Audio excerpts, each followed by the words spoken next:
Le général d'armée Assimi Goïta, 459 recommandations et 349 actions sont notamment proposées dans le document qui sera soigneusement étudié pour des conditions meilleures de la femme et de l'enfant. Rencontre de suivi de l'approvisionnement en hydrocarbures, la logistique et la surveillance des stocks sont dans une bonne dynamique. Le constat a été fait lors de la réunion présidée par le ministre de l'Industrie et du Commerce. 28 millions de litres ont été mobilisés en une semaine. Que signifie marier le Ramadan? Le dossier du jour s'y intéresse. Djouache Diakité nous dira si le terme existe dans le Coran et comment il est venu. En tout cas, des fidèles musulmans se cachent derrière pour ne pas gêner. Et puis, la CAN 2025 joue les prolongations avec l'affaire des supporters sénégalais accusés de mauvais comportement lors de la finale. Ils viennent d'être condamnés par un tribunal marocain. Voilà pour le sommaire. Bienvenue dans ce journal remis à Koulouba hier au président de la transition du rapport général des États généraux sur la situation de la femme, de l'enfant, de la famille au Mali. 459 recommandations et 349 actions sont proposées dans le rapport pour une amélioration sensible de la situation de la femme, de l'enfant et de la famille, en tenant compte de la mise en œuvre de la vision 2063. Le compte rendu de Nyanya Aliou Traoré. Le geste est solennel, il est surtout empreint de symbole. La remise au chef de l'État du rapport des États généraux sur la situation de la femme, de l'enfant et de la famille au Mali marque un tournant décisif dans la stratégie nationale de promotion et de valorisation du genre du pays. Les Maliennes franchissent ainsi une étape de plus dans le schéma d'autonomisation et de participation active au développement durable du Mali. Diarra Djeneba Sanogo, ministre en charge de la promotion de la femme. Ce rapport d'états généraux est le fruit d'un exercice très participatif, inclusif, l'effort intellectuel de l'ensemble des Maliens et Maliennes, sans apport, sans interférence d'un partenaire. L'activité a été réalisée sur le budget national à 100% avec l'appui du chef de l'État. Un dicton populaire nous enseigne que si les femmes gagnent, c'est l'ensemble de la communauté qui en bénéficie. C'est fort de ce constat que les autorités de la transition n'ont pas hésité à placer les femmes estimées aujourd'hui à 49,7% de la population active malienne au cœur de toutes les politiques publiques. Le rapport prend en compte toutes leurs préoccupations majeures et leurs attentes formulées en 459 recommandations. 349 actions sont proposées dans le rapport de plus de 200 pages pour retracer les voies et moyens adéquats vers un avenir meilleur pour cette couche de la société. Parmi cette action, nous avons formulé un plan d'action prioritaire à la demande du chef de l'État. Tous ces documents sont joints au rapport final des États généraux sur la situation de la femme, de l'enfant et de la famille. Madame Maïga Sinadamba a conduit la Commission nationale d'organisation des États généraux. Comme mot dans le rapport, elle décrit la vulnérabilité persistante des femmes. Ce sont elles qui sont victimes de mortalité maternelle et infantile, de violences basées sur le genre. Ce sont elles aussi qui ont un faible accès aux ressources économiques. Ce rapport est l'une des réponses des autorités pour pallier ces difficultés fondées sur les réalités vécues. Les attentes restent grandes et Madame le ministre sollicite toujours le soutien de ses sœurs. Je tiens à demander mes mamans, mes sœurs d'être présentes, d'être disponibles et d'être déterminées pour que le Malikoura soit une réalité. L'une des recommandations phares issues des phases régionales et nationales, c'est le fait de dédier l'année 2027 à la femme, à l'enfant et à la famille pour consacrer les 30 ans de création du ministère pour la promotion de la femme, de l'enfant et de la famille. Sur un autre plan, sécuriser l'énergie pour stabiliser le pays. Le ministre de l'Industrie et du Commerce, Moussa Alassane Diallo, a présidé hier la 15e réunion de suivi de l'approvisionnement en hydrocarbures. Entre montée en puissance de la logistique et surveillance accrue des stocks en région, Les chiffres annoncés affichent une dynamique soutenue. Plus de 28 millions de litres ont été mobilisés en une semaine. Le point sur ce dispositif de veille stratégique avec Alousseni Touré. Garantir l'énergie partout et pour tous, c'est l'objectif réaffirmé lors de la 15e réunion de suivi de l'approvisionnement du pays en hydrocarbures. Sous la présidence du ministre de l'Industrie et du Commerce, Moussa Alassane Diallo, le bilan de la mi-février affiche une dynamique rassurante. Entre le 9 et le 15 février, ce sont plus de 28 millions de litres de carburant transportés par 622 citernes qui ont été enregistrés. Loin de s'arrêter là, le dispositif monte en puissance. Pour la seule période du 16 au 19 février, 519 citernes supplémentaires sont venus renforcer les stocks de réserve. Cette accélération logistique vise un but précis, sécuriser les stocks commerciaux et stabiliser le marché face à une demande toujours forte. Le ministre a mis un point d'honneur sur la desserte des régions. L'objectif est d'assurer un approvisionnement progressif et équilibré malgré les défis logistiques et sécuritaires. En bref, la consigne est claire, maintenir la cadence et rester vigilant. La coordination entre l'État et les opérateurs privés reste le levier principal pour rassurer les populations et éviter toute perturbation.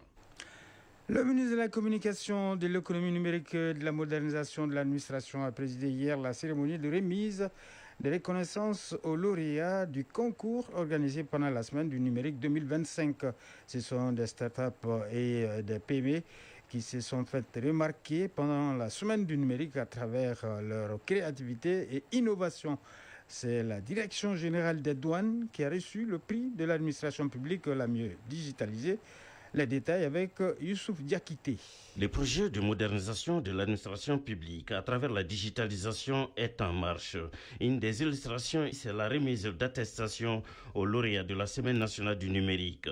Des startups qui ont répondu à certaines préoccupations de la population à travers l'intelligence artificielle. Fatmata Dambélé, porte-parole des lauréats. Nous tenons à remercier les autorités, les organisateurs, ainsi que tous les partenaires techniques et financiers qui ont contribué à la réussite de cette édition. Nous, lauréats, ce n'est pas seulement un prix, c'est une reconnaissance d'un travail acharné. C'est la Direction générale des douanes qui a enlevé le prix de l'administration publique la mieux digitalisée. Cheikh Amala Diallo, directeur général des douanes.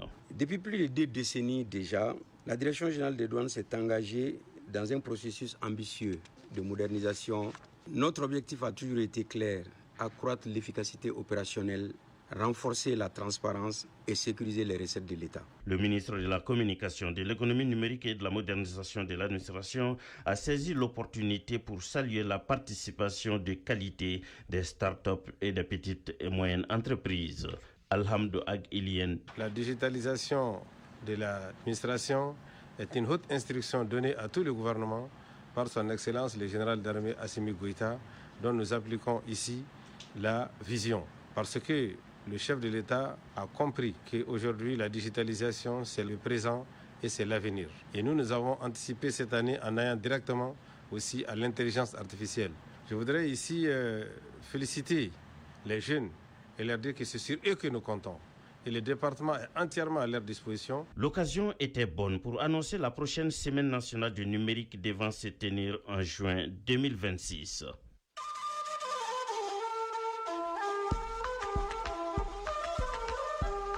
AES, actualité.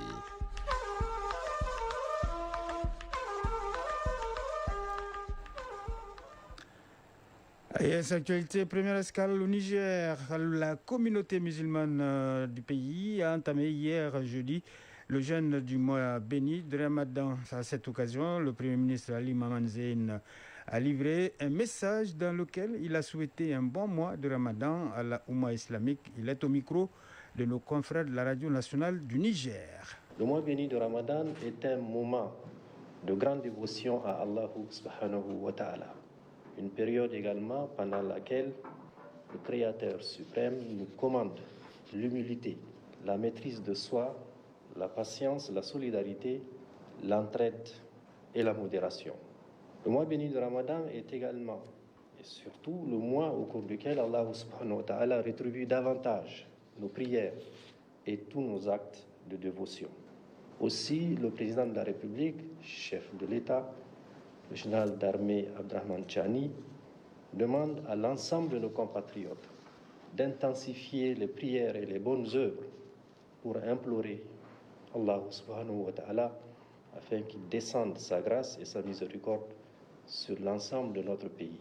Prions donc pour un retour de la paix, prions pour le renforcement de la cohésion sociale et de l'unité de notre peuple, prions pour la paix au sein de la Confédération de l'AES et de l'ensemble de la Oumma islamique et au-delà dans le monde entier.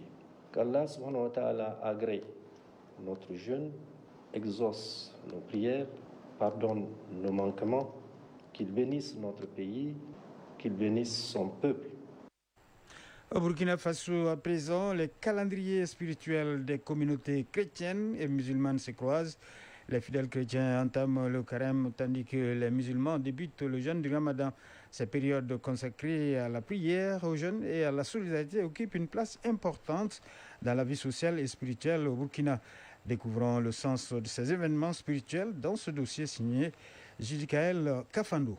Temps de pénitence, les fidèles chrétiens entament 40 jours de prière dans l'optique d'une élévation spirituelle. Selon le chargé de communication des conférences épiscopales d'Afrique de l'Ouest, le carême est un temps de conversion pour les fidèles chrétiens. Abbé Paul Da. Un temps de retour à Dieu, un temps de recentrage sur l'essentiel. Il s'agit d'inviter chaque fidèle à remettre le mystère de Dieu au cœur de sa vie. On commence par des petits gestes simples et réguliers, comme un temps de silence, chaque jour, un petit renoncement, un acte de solidarité, et au fur et à mesure, ces petits exercices répétés façonnent peu à peu un cœur plus disponible, plus humble et plus aimant à l'image du cœur de Dieu. Même période, même ferveur. Du côté des musulmans, les chapelets seront également égrenés en ce temps béni et de maîtrise de soi. Le Ramadan est une étape spirituelle vers la recherche de la piété,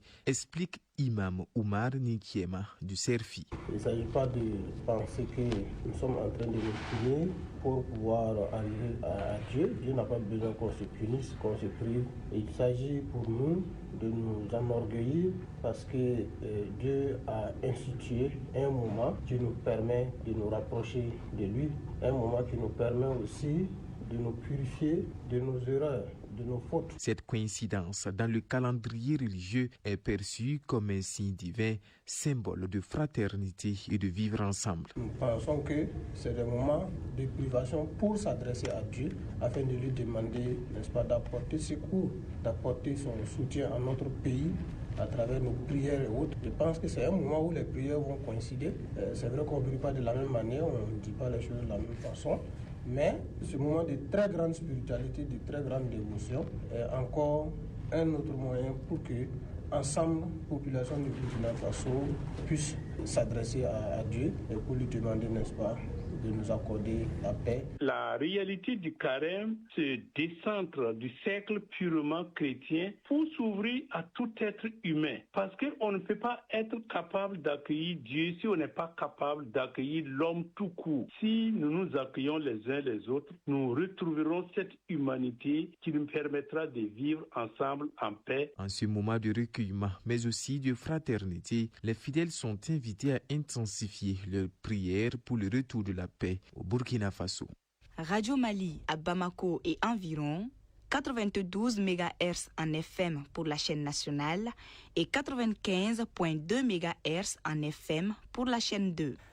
On en vient au dossier de la rédaction. C'est un terme littérairement utilisé par certains fidèles musulmans comme argument pour ne pas jeûner tout le mois de Ramadan. Il ne s'agit pas d'une maladie, mais plutôt de l'expression marier le Ramadan, nécessaire selon eux avant de jeûner les 30 ou 29 jours de ce mois béni. Le dossier de cette édition s'intéresse à ce langage. Que signifie exactement marier ou ne pas marier le Ramadan?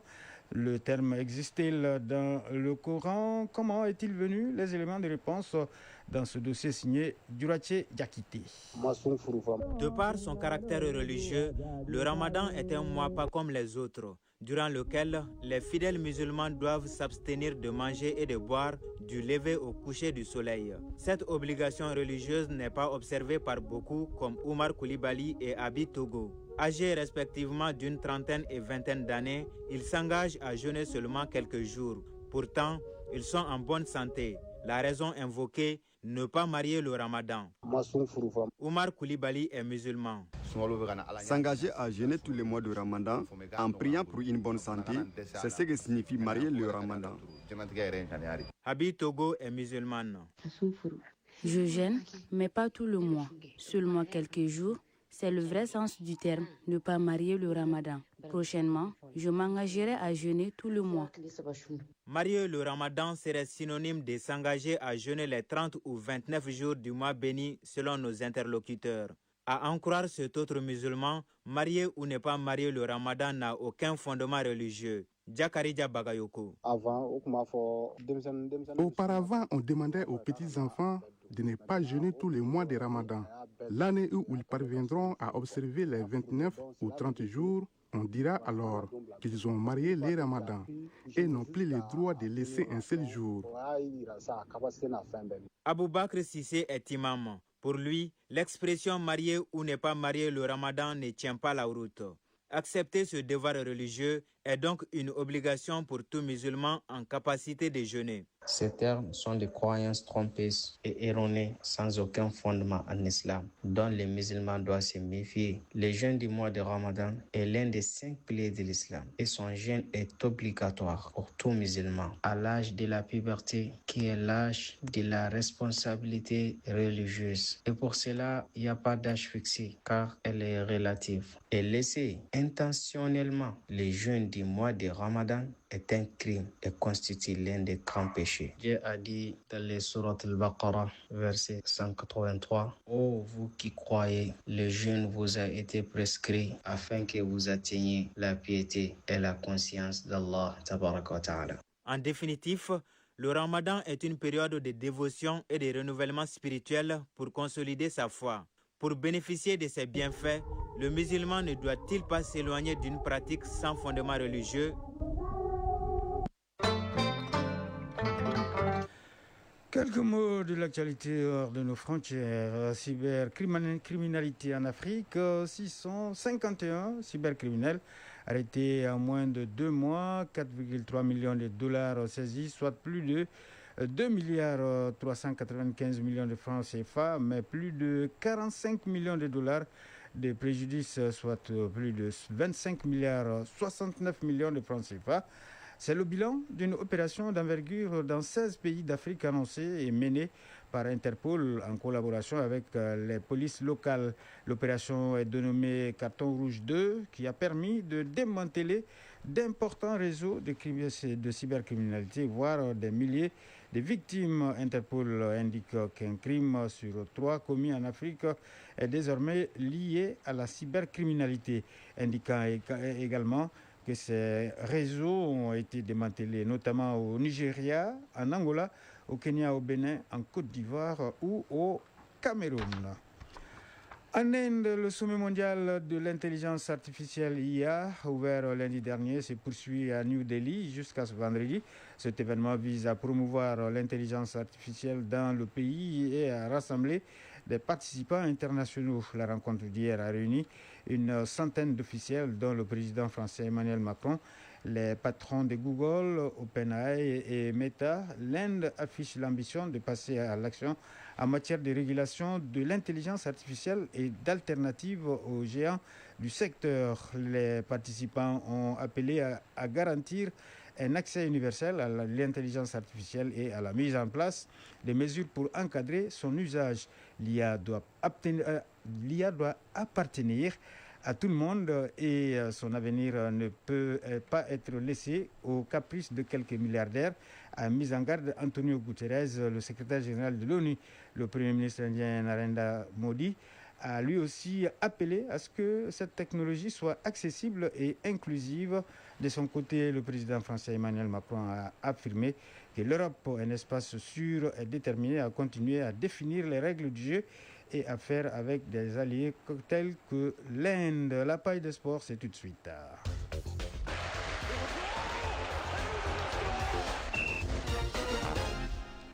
En plein bras de fer entre Madrid et Casablanca, un troisième larron s'est invité dans la bataille pour accueillir la finale de la Coupe du Monde 2030 prévue au Maroc, au Portugal et en Espagne. Il s'agit du terrain du FC Barcelone.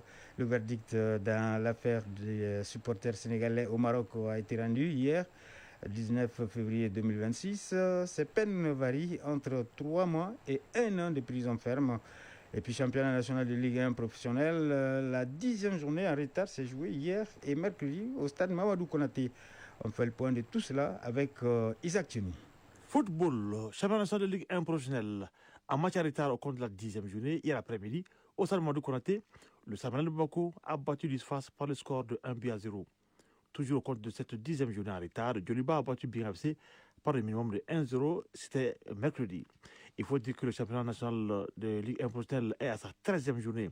Au classement, Binga FC tient la tête avec 24 points plus 9 et une journée en retard. Le Real suit avec 24 points également et une journée en retard également. Le Djoliba est 3e avec 22 points et 3 journées en retard. Le Samanel de Bamako est 7e avec 18 points et 3 journées en retard. Le bas du tableau est occupé par l'AS Pagadian Barouli, 12e avec 10 points, une journée en retard. Le FC Malikoura est 13e avec 9 points. Le US Bouni occupe la dernière place avec 8 points. Le verdict dans l'affaire des sporteurs du Sénégal au Maroc a été rendu hier lorsque la justice marocaine a prononcé des peines de prison contre 18 sporteurs du Sénégalais arrêtés lors des incidents de la finale de la Coupe d'Afrique des Nations Maroc 2025. Ces peines varient de 3 mois à 1 an de prison ferme et les avocats de la défense ont indiqué qu'ils entendent interjecter appel de ces décisions. Le procès a été reporté à plusieurs reprises en raison des mouvements de grève des avocats au Maroc avant d'être finalement fixé à hier jeudi pour les plaidoyers et les réquisitions. Pour rappel, ils sont accusés d'organisme suite à des incidents survenus lors de la finale de la Coupe d'Afrique des Nations 2025 remportée par le Sénégal face au Maroc. En bras de fer entre Madrid et Casablanca, un troisième larron s'est invité dans la bataille pour accueillir la finale de la Coupe du Monde 2030 prévue au Maroc, au Portugal et en Espagne. Au cœur d'un âpre duel entre le Santiago Bernabéu de Madrid et le grand stade Ben Silman en construction à Casablanca, la finale de la Coupe du Monde 2030 a un nouveau prétendant. Le Canou du Barça rêve de la finale de la Coupe du Monde 2030. En effet, en marge de la présentation de son programme à l'approche des élections présidentielles au Barça, le président sortant Joan Laporta a émis le souhait de voir le Canou accueillir la 24e finale du tournoi mondial. Le dirigeant catalan a néanmoins admis que le plan d'aménagement général doit être modifié. Selon plusieurs sources concordantes, la ville hôte de la finale de la Coupe du Monde 2030 devrait être annoncée d'ici la fin de l'année 2026. En attendant, les passes d'armes se poursuivent entre l'Espagne et le Maroc, parfois au mépris du fair play. Plus récemment, le président de la Fédération espagnole, Rafael Loaza, avait affiché sa confiance dans ce dossier, n'hésitant pas à s'appuyer sur les incidents de la finale explosive de la CAN 2025 à Rabat au Maroc pour mettre son pays en avant. Voilà, bonne chance pour la candidature du Camp Nou, le célèbre stade du FC Barcelone. C'est la fin de ce journal présentation Koudi Sibi, mise en onde Sidi Koulibaly. Bien, Badji Touré a assuré la mise en ligne. Merci au rédacteur en chef Brahma Traoré qui m'a aidé à le préparer. Nous souhaitons passer une excellente journée de jeûne. Au revoir.